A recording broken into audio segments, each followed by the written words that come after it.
മതനിരപേക്ഷമല്ലാത്തൊരു ദേശീയ പാരമ്പര്യത്തെ തിരുത്തിയിട്ട് തന്നെയാണല്ലോ ഗാന്ധി ഉണ്ടായത്. ആ തിരുത്തലില്ലെങ്കിൽ തിലകനാണ് ഇന്ത്യയുടെ സമുന്നത നേതാവ്. ആ തിരുത്തലും കൊണ്ടുകൂടിയാണ് ഗാന്ധി ഉണ്ടായത്.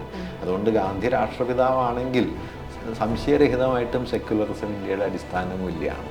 നമ്മുടെ IPCക്ക് പകരം വരുന്ന പുതിയ നിയമം പാർലമെൻറ്റ് പാസ്സാക്കുന്ന സമയത്ത് പ്രതിപക്ഷത്തെ 100-100ലധികം MP പുറത്താണ്.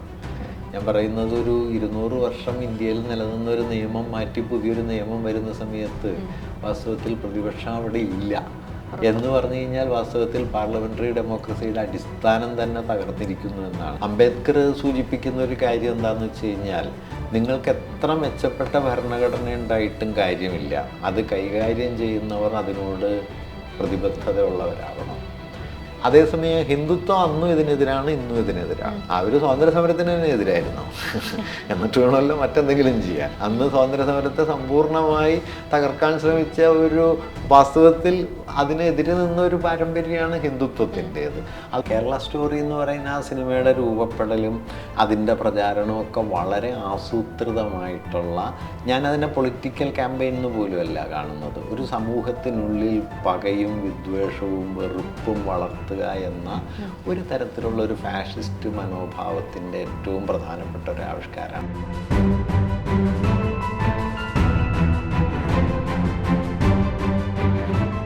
നമസ്കാരം. ഇലക്ഷൻ കാലമാണ്. ചൂടേറിയ ചർച്ചകളും പ്രൊപ്പഗണ്ടകളും പ്ലാനുകളും ഇതിനോടകം തന്നെ തയ്യാറായി കഴിഞ്ഞിരിക്കുന്നു. പോർക്കളത്തിൽ മത്സരം മുറുകുമ്പോൾ വോട്ടർമാരായ ജനങ്ങൾ, വിധികർത്താക്കളായ ജനങ്ങൾ ഇതേപ്പറ്റി കൂടുതൽ മനസ്സിലാക്കേണ്ടതും ചർച്ച ചെയ്യേണ്ടതുമായുണ്ട്. അതിനായി നമുക്കൊപ്പം ഇന്നുള്ളത് എഴുത്തുകാരനും സാംസ്കാരിക വിമർശകനും ആയ ഡോക്ടർ സുനിൽ P. ഇളയിടമാണ്. നമസ്കാരം. 10 വർഷത്തെ മോദി BJP ഭരണകാലമാണ് കഴിയുന്നത്. ഇതിനുശേഷം ഇപ്പോൾ ഇന്ത്യ എന്നൊരു മുന്നണി രൂപീകരിക്കപ്പെടുന്നുണ്ട്. അതേപോലെ തന്നെ ഏറെ ക്രൂഷ്യൽ ആയിട്ടുള്ളൊരു കാലഘട്ടമാണ്. ഈ 2024 ലോക്സഭ ഇലക്ഷനെ എങ്ങനെയാണ് നിരീക്ഷിക്കുന്നത്? ഏറ്റവും അടിസ്ഥാനപരമായി നമ്മുടെ ഒരു ജനാധിപത്യപരമായ ഭരണഘടനാപരമായ ഒരു സംവിധാനം നിലനിൽക്കണമോ വേണ്ടയോ എന്ന ചോദ്യത്തിലേക്കാണ് ഈ ഇലക്ഷൻ ചെല്ലുന്നതെന്നാണ് എൻ്റെ ഒരു തോന്നൽ. അതൊരു വെറും തെരഞ്ഞെടുപ്പല്ല. കാരണം നമ്മൾ കഴിഞ്ഞ ഒരു 10-75 വർഷം കൊണ്ട് രൂപപ്പെടുത്തിയ ഈ രാഷ്ട്രത്തിൻ്റെ അടിസ്ഥാന ഘടന, ആ സംവിധാനം തന്നെ വളരെ ദുർബലമായി കഴിഞ്ഞൊരു ഘട്ടത്തിലാണ് നമ്മൾ ഇപ്പോൾ നിൽക്കുന്നത്. ഇപ്പോൾ പാർലമെൻറ്റ് എന്ന് പറയുന്നത് പാർലമെൻ്ററി ഡിബേറ്റുകളുടെ വേദി എന്നതിൽ നിന്ന് മാറി ജനാധിപത്യ സംവാദങ്ങളുടെ വേദി എന്നതിൽ നിന്നൊക്കെ മാറി വെറും ഭൂരിപക്ഷത്തിൻ്റെ ഹുങ്ക് പ്രദർശിപ്പിക്കുന്ന ഒരു സ്ഥലമായിട്ട് മാറിക്കഴിഞ്ഞിരിക്കുന്നു. ഇപ്പം നിങ്ങൾ നോക്കിയാൽ നമ്മുടെ IPCക്ക് പകരം വരുന്ന പുതിയ നിയമം പാർലമെൻറ്റ് പാസ്സാക്കുന്ന സമയത്ത് പ്രതിപക്ഷത്തെ 100-100ലധികം MP പുറത്താണ്. ഞാൻ പറയുന്നത് ഒരു 200 വർഷം ഇന്ത്യയിൽ നിലനിന്നൊരു നിയമം മാറ്റി പുതിയൊരു നിയമം വരുന്ന സമയത്ത് വാസ്തവത്തിൽ പ്രതിപക്ഷം അവിടെ ഇല്ല എന്ന് പറഞ്ഞു കഴിഞ്ഞാൽ വാസ്തവത്തിൽ പാർലമെൻ്ററി ഡെമോക്രസിയുടെ അടിസ്ഥാനം തന്നെ തകർന്നിരിക്കുന്നു എന്നാണ്. ഞാൻ ഒരു ഉദാഹരണം പറഞ്ഞു എന്നേ ഉള്ളൂ. ഇതുപോലെ നമ്മുടെ ഏത് മേഖലയിൽ നോക്കിയാലും ഭരണഘടന മുമ്പോട്ട് വയ്ക്കുന്ന അടിസ്ഥാന യുക്തികളും അതിൻ്റെ ജനാധിപത്യപരമായ പ്രവർത്തന രീതികൾ, ഭരണഘടനാ സ്ഥാപനങ്ങളുടെ സ്വയം പര്യാപ്തത, ഇതെല്ലാം തന്നെ വലിയ തോതിൽ ചലഞ്ച് ചെയ്യപ്പെടുന്നു. ഇപ്പോൾ ഇലക്ഷൻ കമ്മീഷനെ തീരുമാനിക്കുന്നതിൽ ഉള്ള പുതിയ വരുത്തിയ മാറ്റങ്ങൾ, അല്ലെങ്കിൽ ഇപ്പോൾ ഇലക്ട്രൽ ബോണ്ട് അടക്കമുള്ള കാര്യങ്ങൾ, ഇത് പാർലമെൻറ്റിലൂടെ പാസ്സാക്കിയെടുക്കപ്പെട്ടൊരു നിയമത്തെയാണ് ഇപ്പോൾ സുപ്രീം കോടതി റദ്ദ് ചെയ്തിരിക്കുന്നത്. പാർലമെൻറ്റ് എന്തിനു വരെ ഉപയോഗപ്പെടുന്നു എന്നതാണ് ഇതിൻ്റെ ഒരു ഇലക്ട്രൽ ബോണ്ടിലുള്ള ഏറ്റവും വലിയ പ്രശ്നമാണ്. പാർലമെൻറ്റ് അംഗീകരിച്ച ഒരു നിയമത്തിൻ്റെ പുറത്താണ് അത് നടപ്പിലായത്. വാസ്തവത്തിൽ അതൊരു പിടിച്ചുപറി മാത്രമായിരുന്നു എന്ന് ഇപ്പം നമുക്ക് വ്യക്തമാണ്. അങ്ങനെ ഒരു സംഗതിക്ക് പോലും പാർലമെൻറ്റ് ഉപയോഗിക്കപ്പെടാവുന്ന നിലയിലേക്ക് കാര്യങ്ങൾ പോയി കഴിഞ്ഞിരിക്കുന്നു. ദാറ്റ് മീൻസ് ഒരു ജനത എന്ന നിലയ്ക്ക്, ഒരു രാഷ്ട്ര സംവിധാനം എന്ന നിലയ്ക്ക് ഈ രാജ്യത്തിൻ്റെ അടിസ്ഥാന ജനാധിപത്യത്തിൻ്റെ നേരിടുന്ന വെല്ലുവിളിയാണ് ഈ തെരഞ്ഞെടുപ്പിൻ്റെ ഏറ്റവും ക്രൂഷ്യലായ കാര്യം എന്നാണ് ഞാൻ കരുതുന്നത്. മറ്റെല്ലാം അതിന് പിന്നാലെ വരുന്ന കാര്യമാണ്. റോഡുകൾ വേണം, വികസനം വേണം, മറ്റെല്ലാ കാര്യവും വേണം. പക്ഷെ അടിസ്ഥാന ജനാധിപത്യം ഒരു രാഷ്ട്രം നിലനിർത്തുമോ ഇല്ലയോ എന്ന ചോദ്യം ഇതേ അളവിൽ സ്വതന്ത്ര ഇന്ത്യയുടെ ചരിത്രത്തിൽ മറ്റൊരു തെരഞ്ഞെടുപ്പിൽ ഉന്നയിക്കപ്പെട്ടിട്ടില്ല എന്നൊരു തോന്നലാണ് എനിക്കുള്ളത്. അതുകൊണ്ട് ദിസ് ഈസ് വെരി ക്രൂഷ്യലാണ്. അതേപോലെ തന്നെ ഇപ്പോൾ ഞാൻ തുടക്കത്തിൽ പറഞ്ഞതുപോലെ തന്നെ പ്രൊപ്പഗണ്ടകളും പ്ലാനുകളും എല്ലാം ഒരുപാട് ഈ തിരഞ്ഞെടുപ്പുമായി ബന്ധപ്പെട്ട് നടക്കുന്നുണ്ട്.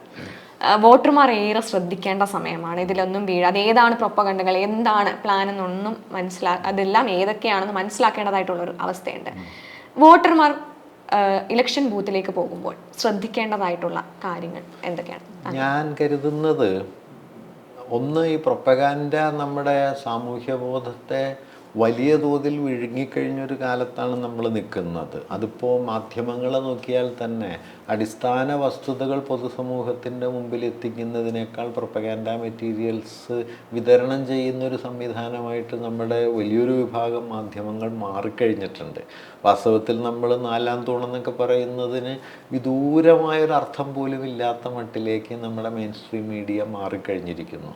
അതുകൊണ്ട് തന്നെ വാസ്തവത്തിൽ ഇന്ന് നമ്മുടെ ജനാധിപത്യ സംവിധാനത്തിൻ്റെ ഏറ്റവും അടിസ്ഥാന മൂല്യങ്ങൾ, ഇപ്പം ഞാൻ പറയുക മതനിരപേക്ഷത, ഒരു ബഹുസ്വര സമൂഹം എന്ന നിലയ്ക്ക് ഇന്ത്യയായി തുടരണമെങ്കിൽ മതനിരപേക്ഷമായിരുന്നേ പറ്റൂ. അതിലെന്തെല്ലാം പരിമിതികൾ ഇത്രയും കാലം ഉണ്ടായിരുന്നെങ്കിലും ഈ ഫണ്ടമെൻ്റൽ പ്രൊമൈസ് ചോദ്യം ചെയ്യപ്പെട്ടിട്ടില്ല.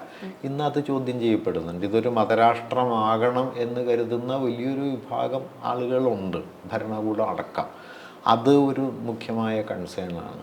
രണ്ടാമത്തത് സോഷ്യൽ ജസ്റ്റിസ് എന്ന് പറയുന്നത്, സാമൂഹ്യ നീതി എന്ന് പറയുന്നത് ഉറപ്പാക്കാൻ കഴിയുമോ എന്നുള്ളത്. പിന്നെ ഭരണഘടന നിലനിർത്താൻ കഴിയുമോ. അംബേദ്കർ സൂചിപ്പിക്കുന്ന ഒരു കാര്യം എന്താണെന്ന് വെച്ച് കഴിഞ്ഞാൽ, നിങ്ങൾക്ക് എത്ര മെച്ചപ്പെട്ട ഭരണഘടന ഉണ്ടായിട്ടും കാര്യമില്ല, അത് കൈകാര്യം ചെയ്യുന്നവർ അതിനോട് പ്രതിബദ്ധതയുള്ളവരാവണം.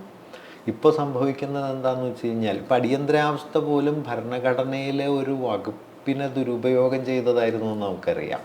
ഇപ്പോൾ ഭരണഘടന ഒരു ഭാഗത്തൊരു കാഴ്ചവസ്തുവായിട്ട് നിൽക്കുന്നു, ഭരണകൂടം അതിൻ്റെ നേർവിപരീതമായ പ്രവർത്തനങ്ങൾ നടത്തിക്കൊണ്ടിരിക്കുന്നു. ഭരണഘടനയെ ദുരുപയോഗം ചെയ്യുന്നു എന്ന് പോലും നമുക്കിപ്പോൾ പറയാൻ പറ്റില്ല.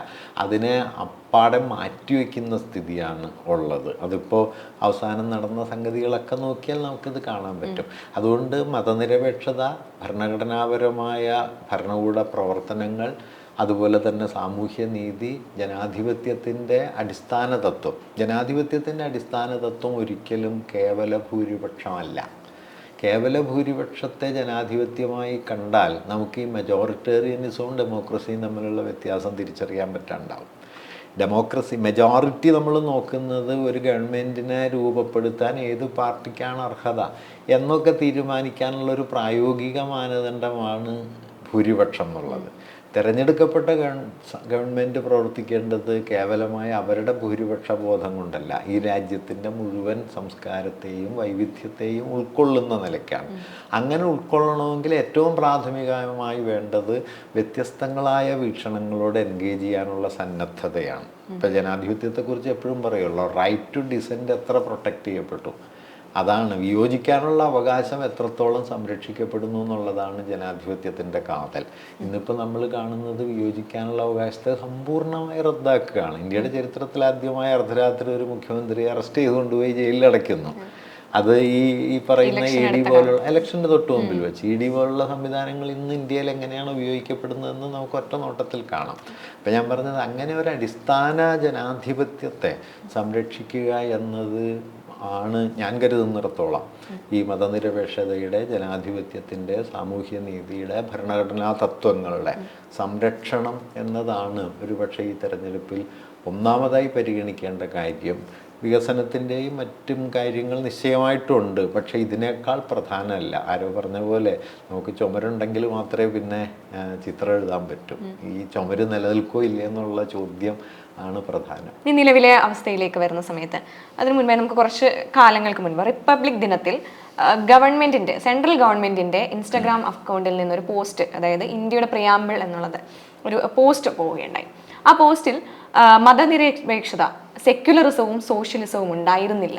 അതിന് പലതരത്തിലുള്ള ന്യായീകരണങ്ങൾ ഉണ്ടായിരുന്നു. അതായത് ആദ്യം ഡ്രാഫ്റ്റ് ചെയ്തത് ആണെന്നില്ല, പക്ഷെ അത് അത്രത്തോളം നമുക്ക് വളരെ നിഷ്കളങ്കമായി തള്ളിക്കളയാൻ പറ്റുന്ന ഒരു കാര്യമായിട്ട് കാണാൻ സാധിക്കില്ല. മാത്രമല്ല, ഇന്ത്യയുടെ നിലവിലെ ചിത്രത്തിൽ സോഷ്യലിസം, മതേതരത്വം പറഞ്ഞിട്ടുള്ള ആശയങ്ങൾ ഭീഷണിയിലാണോ, അതേപ്പറ്റി എങ്ങനെയാണ് നിരീക്ഷണം? നിശ്ചയമായിട്ടും ഇന്ന് വാസ്തവത്തിൽ ഇന്ത്യൻ ഭരണഘടനയിൽ സെക്യുലറിസം പ്രിയാമ്പിളിൽ നേർക്ക് നേരെ ഉൾപ്പെടുത്താതിരുന്നതിന് അന്ന് ചില കാരണങ്ങളുണ്ടായിരുന്നു. കാരണം സെക്യുലറിസത്തെക്കുറിച്ചുള്ള പാശ്ചാത്യമായ വീക്ഷണങ്ങളുണ്ടല്ലോ, ഭരണകൂടം മതകാര്യങ്ങളിൽ നിന്ന് പൂർണ്ണമായിട്ട് വേറിട്ട് നിൽക്കുക എന്ന പോലെ ഒരു നിലപാട് ഇന്ത്യയിൽ അന്ന് സ്വീകരിക്കൽ എളുപ്പമായിരുന്നില്ല. കാരണം സതിയാചരണം ആകട്ടെ, അയിത്തമാകട്ടെ, ജാതിമർദ്ദനങ്ങളാകട്ടെ, അങ്ങനെ നൂറുകണക്കിന് അനാചാരങ്ങൾ മതത്തിൻ്റെ പേരിൽ നടപ്പാകുന്നൊരു രാജ്യമായിരുന്നു ഇന്ത്യ. അവിടെ അത്തരം കാര്യങ്ങളിലൊന്നും ഭരണകൂടം ഇടപെടില്ല, മതത്തിൻ്റെ കാര്യങ്ങളാണ് എന്ന് കരുതി കഴിഞ്ഞാൽ പിന്നെ രാജ്യത്തെ ഒരിക്കലും ഒരു സോഷ്യൽ ആയ ഡെമോക്രാറ്റിക് ആയ ഒരു സൊസൈറ്റി ആക്കി മാറ്റാൻ പറ്റില്ല. അതുകൊണ്ട് ഭരണകൂടത്തിന് ചില കാര്യങ്ങളിൽ ഇടപെടേണ്ടി വരും. ഇപ്പോൾ ഉദാഹരണത്തിന് നമ്മുടെ ഭരണഘടന അയിത്തം കുറ്റകരമാണ് എന്ന് പറയുന്നുണ്ട്, അല്ലെങ്കിൽ ജാതിയുടെ പേരിലും മറ്റും നിർബന്ധിച്ച് തൊഴിലെടുപ്പിക്കുന്നത് കുറ്റകരമാണെന്ന് പറയുന്നുണ്ട്. ഇതെല്ലാം മതത്തിൻ്റെ അക്കൗണ്ടിൽ നടക്കുന്ന കാര്യങ്ങളാണ്. അപ്പം മതപരം എന്ന് വിളിക്കുന്ന കാര്യങ്ങളിൽ പോലും ഭരണകൂടത്തിന് ചിലപ്പോൾ ഇടപെടേണ്ടി വരും. അത് മതനിരപേക്ഷത തകർക്കാൻ വേണ്ടിയിട്ടല്ല, മറിച്ച് മതനിരപേക്ഷമായ ഒരു സാമൂഹ്യാവസ്ഥയെ കൂടുതൽ ഉറപ്പാക്കാൻ വേണ്ടിയിട്ടാണ്. ഇത് യൂറോപ്പിൻ്റെ സ്ഥിതിയല്ല. യൂറോപ്പിൽ എന്താണെന്ന് വെച്ചാൽ മധ്യകാല മതാത്മകതയെയും നാടുവാഴ്ത്തത്തെയും ഒക്കെ പുറന്തള്ളി ആധുനിക ജനാധിപത്യം വികസിച്ചു വന്നതിൻ്റെ ഒരു സുദീർഘ ചരിത്രമുണ്ട്. നമുക്കങ്ങനെയല്ല. നമ്മൾ ഓൾ ഓഫ് എ സഡൻ ഒരു എന്താ പറയുക കൊളോണിയൽ ഭരണത്തിലൂടെ ഇതിലേക്ക് വരുന്നു. അപ്പോഴും ഈ പഴയ അവശിഷ്ടങ്ങളൊക്കെ ഇന്ത്യൻ സൊസൈറ്റിയിലുണ്ട്. അപ്പം അതിലിടപെടണമെങ്കിൽ ഭരണകൂടത്തിന് മതകാര്യങ്ങളിൽ ഇടപെടാനുള്ള ഒരു സ്പേസ് ആവശ്യമായി വരും എന്ന കരുതൽ കൂടി വാസ്തവത്തിൽ അന്ന് ഇത് നേരിട്ട് ഉൾപ്പെടുത്താതിരുന്നതിന് കാരണമായിട്ടുണ്ട്. അതേസമയം തന്നെ ഡിബേറ്റുകളിലൊക്കെ അംബേദ്കർ പറയുന്നുണ്ട്, ഈ ഭരണഘടനാ തത്വം ഏതെങ്കിലും നിലയിൽ നിലനിൽക്കണമെങ്കിൽ സൊസൈറ്റി മതനിരപേക്ഷമായിരിക്കണം. മതനിരപേക്ഷമല്ലാത്തൊരു സൊസൈറ്റിയിൽ സോഷ്യൽ ജസ്റ്റിസും ഇല്ല, ഇക്വാലിറ്റി ഇല്ല, ഫ്രറ്റേണിറ്റി ഇല്ല, യാതൊന്നുമില്ല. അതുകൊണ്ട് ഇപ്പം നമ്മുടെ ശരീരം നിലനിൽക്കണമെങ്കിൽ നമുക്ക് ശ്വസിക്കാൻ കഴിയണം എന്നതുപോലെ ഇന്ത്യൻ ഭരണഘടന നിലനിൽക്കണമെങ്കിൽ മതനിരപേക്ഷത ഒരു അണ്ടർ കറണ്ടായി ഉണ്ടാകണം. അത് അദ്ദേഹം തന്നെ പറയുന്നുണ്ട്. അതുകൊണ്ട് ഇത് ആ വാക്കായിട്ട് ആദ്യം ഉൾപ്പെടുത്തിയില്ല എന്നുള്ളത് അത് വേണ്ടാന്ന് തീരുമാനിച്ചു എന്നുള്ളതിൻ്റെ അടിസ്ഥാനത്തിലല്ല, അതതിൻ്റെ യുക്തിയേ അല്ല. പക്ഷെ അന്ന് മുതൽ ഹിന്ദുത്വ രാഷ്ട്രീയം ഇതിനെ കാണുന്നത് മതനിരപേക്ഷത എന്ന് പറയുന്ന ഒരു പാശ്ചാത്യ ആശയമാണ്. ഇന്ത്യ അതല്ല സ്വീകരിക്കേണ്ടത്. അതുപോലെ സാമൂഹ്യ നീതി വേണ്ടതില്ല, സോഷ്യലിസം വേണ്ടതില്ല എന്നൊക്കെ അവർ വാദിക്കുന്നുണ്ട്. ഒരു കാര്യം കൂടി ഓർക്കണം, നമ്മുടെ കോൺസ്റ്റിറ്റ്യൂവൻ്റ് അസംബ്ലിയിൽ കോൺഗ്രസിൻ്റെ പ്രതിനിധികളായ ആളുകളിൽ തന്നെ വലിയൊരു വിഭാഗം ഒരു വലതുപക്ഷ നിലപാടുള്ളവരായിരുന്നു. സ്വാഭാവികമായിട്ട് അവർ സോഷ്യലിസ്റ്റ് ആശയങ്ങൾക്കെതിരായിരുന്നു. മതനിരപേക്ഷതയോട് പോലും വിയോജിപ്പുള്ള ഒരു വലതുപക്ഷ വിഭാഗം കോൺഗ്രസ്സിലുണ്ട്. അപ്പം അന്നത്തെ ഒരു പ്രത്യേക തരത്തിലുള്ള ഭരണഘടനാ അസംബ്ലിയുടെ രൂപീകരണം കൂടി വാസ്തവത്തിൽ ഈ ഘടകങ്ങൾ ഇതിൽ ഉൾപ്പെടാതിരുന്നതിന് കാരണമായിട്ടുണ്ട്. പക്ഷേ ഇന്ത്യൻ ദേശീയ പ്രസ്ഥാനം അടിസ്ഥാനപരമായി മതനിരപേക്ഷതയിലാണ് ഉറച്ചത്. ഞാൻ പറയുന്നത് 1920-കൾ മുതൽ അതുവരെ ഇപ്പോൾ തിലകൻ സമുന്നത നേതാവായിരിക്കുന്ന കാലം വരെ മതാത്മകതയ്ക്ക് ഇന്ത്യൻ ദേശീയതയിൽ വലിയ സ്വാധീനമുണ്ട്. പക്ഷേ ഗാന്ധിയുടെ രംഗപ്രവേശം 1920-ന് ശേഷമുള്ള കാൽനൂറ്റാണ്ട്, ആ കാൽനൂറ്റാണ്ടിൽ മതാത്മകതയെ പുറന്തള്ളി മതനിരപേക്ഷതയെ കേന്ദ്രത്തിൽ കൊണ്ടുവന്നാണ് ഇന്ത്യൻ ദേശീയത വികസിച്ചു വന്നത്. അതിൻ്റെ ഔട്ട്കം എന്ന നിലയ്ക്കാണ് നമ്മുടെ ഭരണഘടന വരുന്നത്. അതുകൊണ്ട് ഭരണഘടനയിൽ ഒരു വാക്കായിട്ട് ഇതുണ്ടോ ഇല്ല എന്നുള്ളതല്ല പ്രശ്നം. ഭരണഘടനയുടെ സ്പിരിറ്റ് സെക്യുലറാണ്, ഒരു സംശയമില്ല. ഒപ്പം തന്നെ ഈ ജനാധിപത്യം നിലനിൽക്കണമെങ്കിൽ പൊളിറ്റിക്കൽ ഡെമോക്രസി മാത്രമായിട്ട് ഇന്ത്യയിൽ ജനാധിപത്യം നിൽക്കില്ലെന്നും അത് സോഷ്യൽ ഡെമോക്രസിയും എക്കണോമിക് ഡെമോക്രസിയും കൂടി അനിവാര്യമാണ് എന്നും അക്കാലത്ത് തന്നെ മനസ്സിലാക്കപ്പെട്ടു. വാസ്തവത്തിൽ അംബേദ്കറെ പോലെ ഒരാൾ ഇന്ത്യയിലെ വ്യവസായങ്ങൾ ദേശസാൽക്കരിക്കണമെന്നും കൃഷിഭൂമി പിടിച്ചെടുത്ത് കർഷകർക്ക് വിതരണം ചെയ്യണമെന്നൊക്കെ കരുതിയിരുന്ന ആളാണ്. പക്ഷേ കോൺസ്റ്റിറ്റ്യൂവൻ്റ് അസംബ്ലിയുടെ അന്നത്തെ ഒരു പ്രത്യേക ഫ്രെയിമിൽ വെച്ചത് പാസ്സായില്ല എന്നേ ഉള്ളൂ. അപ്പം ഞാൻ പറയുന്നത് ഇതൊന്നും നമ്മുടെ ദേശീയതാ സങ്കല്പത്തിന് പുറത്തുള്ള കാര്യങ്ങളല്ല, ദേശീയതാ സങ്കല്പത്തിനകത്തുള്ള കാര്യങ്ങളാണ്. അതേസമയം ഹിന്ദുത്വം അന്നും ഇതിനെതിരാണ്, ഇന്നും ഇതിനെതിരാണ്. അവർ സ്വാതന്ത്ര്യ സമരത്തിന് തന്നെ എതിരായിരുന്നു. എന്നിട്ട് വേണമല്ലോ മറ്റെന്തെങ്കിലും ചെയ്യാൻ. അന്ന് സ്വാതന്ത്ര്യ സമരത്തെ സമ്പൂർണ്ണമായി തകർക്കാൻ ശ്രമിച്ച ഒരു വാസ്തവത്തിൽ അതിനെതിരെ നിന്നൊരു പാരമ്പര്യമാണ് ഹിന്ദുത്വത്തിൻ്റേത്. അതുകൊണ്ട് തന്നെ അവർ അന്നും ഇതിനെ എതിർക്കുന്നുണ്ട്, ഇന്നും ഇതിനെ എതിർക്കുന്നുണ്ട്. ഇപ്പോൾ നമ്മുടെ ഭരണഘടന നിലവിൽ വന്നതിന് തൊട്ടു പിന്നാലെ ഓർഗനൈസറിൽ വന്ന പ്രസംഗത്തിലൊക്കെ ഈ ഹിന്ദുത്വ ശക്തികൾ ഭരണഘടനയ്ക്കെതിരെ അതിനിശ്ചിത വിമർശനം അന്നേ ഉയർത്തുന്നുണ്ട്. ഇപ്പോൾ ഫസ്റ്റ് ആർട്ടിക്കിൾ ഉണ്ടല്ലോ നമ്മുടെ ഭരണഘടനയിലെ, India that is Bharat shall be a union of states എന്ന് പറയുന്നത്, ഇത് വിഭജനത്തിൻ്റെ വിത്താണ് എന്ന് RSS സൈദ്ധാന്തികർ അന്ന് പറയുന്നുണ്ട്. കാരണം ഇത് ഇന്ത്യയെ പലതായി കാണുകയാണ്. അതായത് ഒരു യൂണിറ്ററി സ്റ്റേറ്റ് എന്നുള്ളതാണ് ഏകീകൃതമായ ഒരു അതികേന്ദ്രീകൃത ഭരണകൂടമാണ് അവരുടെ താല്പര്യം. ഭരണഘടന നേരെ മറിച്ച് ഇതിനെ ഒരു വികേന്ദ്രീകൃതമായ ഫെഡറൽ സംവിധാനമായിട്ടാണ് കാണുന്നത്. അതുകൊണ്ട് തന്നെ ഈ അടിസ്ഥാന ഘടകങ്ങൾ, ഇപ്പോൾ ചോദ്യത്തിലേക്ക് വന്നാൽ, മതനിരപേക്ഷതയും അതുപോലെ തന്നെ സെക്യുലറിസവും സോഷ്യലിസവും ഇന്ത്യൻ ദേശീയതയുടെ ആധാരത്തിലുണ്ട്. അത് ഇന്ത്യൻ ഭരണഘടനയിൽ നിലീനമാണ്. കാരണം ഡെമോക്രസി എന്നത് എക്കണോമിക് ഡെമോക്രസിയുടെ അഭാവത്തിൽ ഈ പൊളിറ്റിക്കൽ ഡെമോക്രസിക്ക് ഒരർത്ഥമില്ല. ഇപ്പം അംബേദ്കർ പറഞ്ഞ ഒരു വാക്യം ഞാൻ പറയാം: സമത്വമില്ലാത്ത സ്വാതന്ത്ര്യം മഹാഭൂരിപക്ഷത്തെ കൊള്ളയടിക്കാൻ ന്യൂനപക്ഷത്തിനുള്ള അവകാശം മാത്രമാണ്. അതുകൊണ്ട് സമത്വം എന്ന് പറയുന്നത് സ്വാതന്ത്ര്യം നിലനിൽക്കുകയും അതിനൊരർത്ഥം കൈവരണമെങ്കിൽ അതിൽ സമത്വം കൂടി ഇംപ്ലൈഡ് ആണെന്ന് അദ്ദേഹം കരുതുന്നുണ്ട്. അതുകൊണ്ടാണ് ഈ political democracy, social democracy, economic democracy ഇതിനെ അദ്ദേഹം ഒരു ട്രയാങ്കിളായിട്ട്, ഒരു ട്രിനിറ്റി ആയിട്ട്, തൃത്വമായിട്ട് അവതരിപ്പിക്കുകയൊക്കെ ചെയ്യുന്നുണ്ട്. അപ്പോൾ അതുകൊണ്ട് ഇതൊരു വാക്കെന്ന നിലയിലുണ്ടോ ഇല്ലയോ എന്നുള്ളതല്ല, ഇതിൻ്റെ സ്പിരിറ്റ് എന്താണ്, ആ സ്പിരിറ്റിനെ തന്നെയാണ് പിന്നീട് ഭരണഘടനാ ഭേദഗതി വഴി ഇതിൽ ഉൾപ്പെടുത്തുകയും ചെയ്ത് ചലഞ്ച് ചെയ്യപ്പെടാൻ തുടങ്ങിയ സമയത്ത്. ഇത് പഴയ ആമുഖം ബോധപൂർവം പ്രചരിപ്പിക്കുന്നതാണ്. കാരണം ഇതേതോ കൃത്രിമമായ കാര്യമാണ് എന്നത്. നോക്കൂ, മതനിരപേക്ഷമല്ലാത്തൊരു ദേശീയ പാരമ്പര്യത്തെ തിരുത്തിയിട്ട് തന്നെയാണല്ലോ ഗാന്ധി ഉണ്ടായത്. ആ തിരുത്തലില്ലെങ്കിൽ തിലകനാണ് ഇന്ത്യയുടെ സമുന്നത നേതാവ്. ആ തിരുത്തലും കൊണ്ടുകൂടിയാണ് ഗാന്ധി ഉണ്ടായത്. അതുകൊണ്ട് ഗാന്ധി രാഷ്ട്രപിതാവാണെങ്കിൽ സംശയരഹിതമായിട്ടും സെക്യുലറിസം ഇന്ത്യയുടെ അടിസ്ഥാന മൂല്യമാണ്. അതുകൊണ്ട് ഇതൊരു പുറത്തു നിന്ന് കുത്തിക്കിടത്തിയതാണെന്നൊന്നും പറയുന്നതിൽ ഒരർത്ഥമില്ല. അത് മറിച്ച് തിലകനാണെങ്കിൽ, നിങ്ങൾ രാഷ്ട്രപിതാവായിട്ട് നിങ്ങൾ തിലകനെയാണ് സങ്കല്പിക്കണതെങ്കിൽ നിങ്ങൾക്ക് പിന്നെ സെക്യുലറിസത്തെ ഈ രാജ്യത്ത് അങ്ങനെ ഉറപ്പിക്കാൻ പറ്റില്ല. പക്ഷേ ഗാന്ധി ആയിരിക്കുന്നിടത്തോളം സംശയരഹിതമായിട്ടും ഇതൊരു സെക്യുലർ സ്റ്റേറ്റ് ആവാൻ ബാധ്യതപ്പെട്ടിരിക്കുന്നു എന്നാണ് ഞാൻ കരുതുന്നത്. കേരള സ്റ്റോറി എന്ന് പറയുന്ന ഒരു സിനിമ വരുന്നു. ആ സിനിമയ്ക്ക് തുടക്കത്തിൽ നമ്മളുടെ നാട്ടിൽ എല്ലാവരും, കേരളത്തിലുള്ള എല്ലാവരും പറയുന്നുണ്ട് ഇതൊരു പ്രൊപ്പഗണ്ട മൂവിയാണെന്ന് നമ്മൾ തിരിച്ചറിയുന്നു. അത് അങ്ങനെ തന്നെയാണെന്ന് നമ്മൾ പുറത്തേക്ക് വിളിച്ചു പറയുന്നു. അത് വെളിയിൽ സ്വീകാര്യത ഒരു പക്ഷെ മറ്റുള്ള സ്റ്റേറ്റുകളിൽ കിട്ടിയെങ്കിലും നമ്മുടെ കേരളത്തിനുള്ളിലെ ആളുകൾ അതിനെ അംഗീകരിച്ചിരുന്നില്ല എന്നുള്ളതാണ്. പക്ഷെ നിലവിൽ ഇപ്പോൾ നമ്മൾ നോക്കുന്ന സമയത്ത് ചില സംഘടനകൾ, ചില കമ്മ്യൂണിറ്റിയിലുള്ള ആളുകൾ, രാഷ്ട്രീയ പ്രവർത്തകർ, ഇവരൊക്കെ സിനിമയെ വെറും അത് പ്രദർശിപ്പിക്കുന്നതിൽ തെറ്റില്ല എന്നുള്ളതായിരുന്നു. ഇപ്പോൾ ദൂരദർശൻ പ്രദർശിപ്പിക്കുന്നുണ്ട്, അത് തീർച്ചയായും സെൻട്രൽ ഗവൺമെന്റിന്റെ അണ്ടറിൽ വരുന്നതാണ്. അതുകൊണ്ട് അത് നമുക്കൊന്നും വലിയതായി നമുക്ക് എതിർക്കുക എന്നുള്ളതേ ഉള്ളൂ, അതിനപ്പുറം ഒന്നും ചെയ്യാനില്ല. എന്നാൽ ഈ കമ്മ്യൂണിറ്റികളിൽ കൊച്ചു കുട്ടികളെ അവയർനെസ് എന്നൊക്കെ പറഞ്ഞ് കാണിക്കുമ്പോൾ അവർ പറയുന്ന ന്യായീകരണം ഇതൊരു അവയർനെസ്സിന് വേണ്ടിയാണ്, അല്ലെങ്കിൽ ഇതൊരു സിനിമയല്ലേ, കലയല്ലേ, അതായിട്ട് കണ്ടാൽ മതി എന്നൊക്കെ പറയുന്നുണ്ട്. പക്ഷെ അത്ര നിഷ്കളങ്കമായി ഇതിനെ തള്ളിക്കളയാൻ പറ്റുന്ന ഒരു അവസ്ഥയാണോ?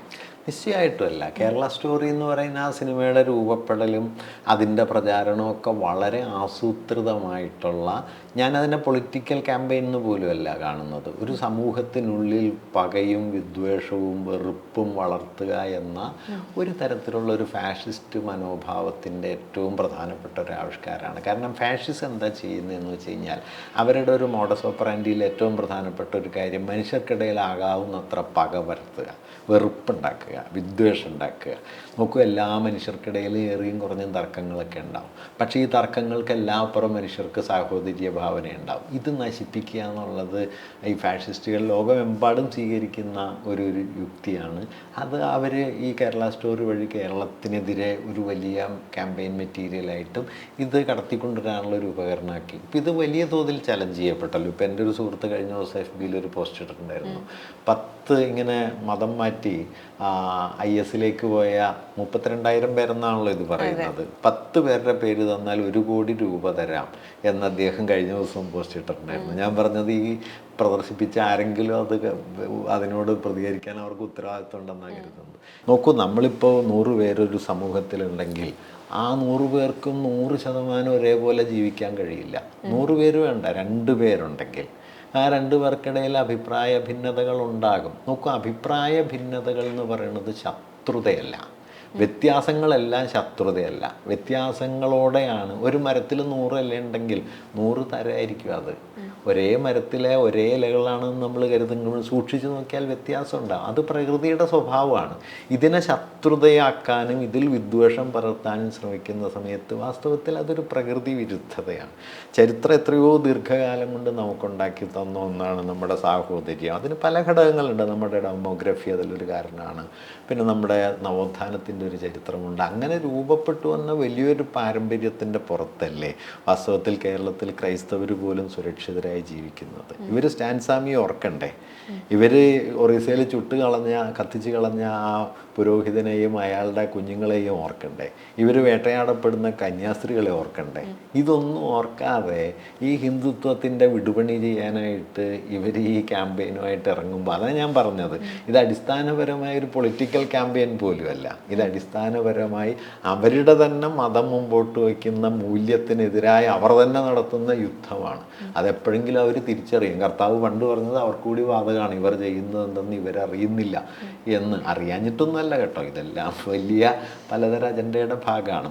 ഇപ്പം ഞാൻ പക്ഷേ കരുതുന്നില്ല അതുകൊണ്ട് കേരളത്തിൽ നിർണായകമായ എന്തെങ്കിലും ഒരു മാറ്റം ഈ പണി കൊണ്ടൊന്നും ഉണ്ടാവുന്നൊന്നും ഞാൻ കരുതുന്നില്ല. കേരളത്തിൽ നടക്കുന്നു എന്നുള്ളൊരു പ്രശ്നമുണ്ട്. അതുണ്ട്. അല്ല, ഞാൻ പക്ഷേ കരുതുന്നത് കേരളത്തിൽ ഇപ്പോൾ ഈ ക്രൈസ്തവ സമുദായത്തിനകത്തും ഇതിനെ ആരെങ്കിലും ഗൗരവത്തോടെ ഏറ്റെടുക്കുമെന്നോ ഒരു നിർണായകമായ മാറ്റം ഇതുവഴി ആ കമ്മ്യൂണിറ്റിക്കകത്ത് ഉണ്ടാവുന്നൊന്നും ഞാൻ കരുതുന്നൊന്നുമില്ല. അങ്ങനെയൊന്നും ഉണ്ടാവാനുള്ളൊരു സാധ്യതയില്ല. ഇതെന്താണെന്ന് വെച്ച് കഴിഞ്ഞാൽ ഒരു തരത്തിൽ ഒരു പുത്തൻ അധികാര താല്പര്യങ്ങളുള്ളൊരു ന്യൂനപക്ഷം ഒരു കമ്മ്യൂണിറ്റിക്കകത്ത് വരികയും അവർ ഈ അടിസ്ഥാന മൂല്യങ്ങൾക്ക് പകരം അപ്പപ്പോഴത്തെ ലാഭത്തിന് വേണ്ടിയുള്ള ചില ഒത്തുതീർപ്പുകളിൽ ഏർപ്പെടുകയും ചെയ്യുന്നു. അതിൻ്റെ ഭാഗമായിട്ട് ഇതിനെ കണ്ടാൽ മതി എന്നാണ് ഞാൻ കരുതുന്നത്. അതിനപ്പുറം അതിനൊരു മേജർ ഇമ്പാക്റ്റ് ഒന്നും ഉണ്ടാവില്ല.